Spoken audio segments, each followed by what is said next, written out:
2019లో వచ్చినట్టు 6% ఓట్లు కనుక కాంగ్రెస్కి వచ్చి ఉంటే గ్యారంటీ విపరీతమైన వలసలు వచ్చుండే కాంగ్రెస్ డిపాజిట్లు వచ్చేసినట్టే కాబట్టి అది ఇక్కడ ఆ ఛాన్స్ లేదంటే 6 కోటి డిపాజిట్ కాదు 10% డిపాజిట్ అంటే రావాల్సింది 6% వచ్చినా బలోపేతం అయ్యేది 2% రావడం.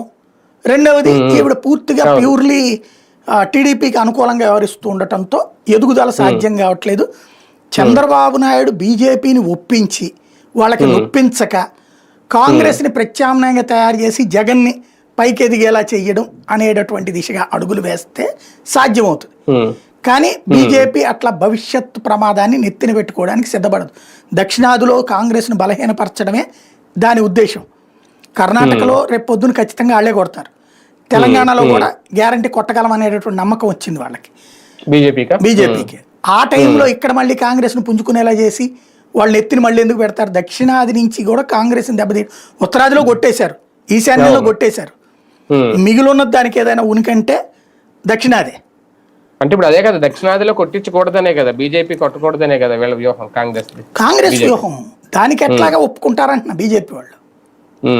కానీ ఒకటిసారి ఇండివిజువల్ యాక్టివిటీ స్టార్ట్ అయ్యింది కాంగ్రెస్ ఆంధ్రప్రదేశ్ లో. దానివల్ల ఓకే వైసీపీ నుంచి కాంగ్రెస్ లోకి వెళ్ళే వాళ్ళు అనేది ఒకటి, అలాగే కాంగ్రెస్ నుంచి కూడా కొంతమంది వైసీపీ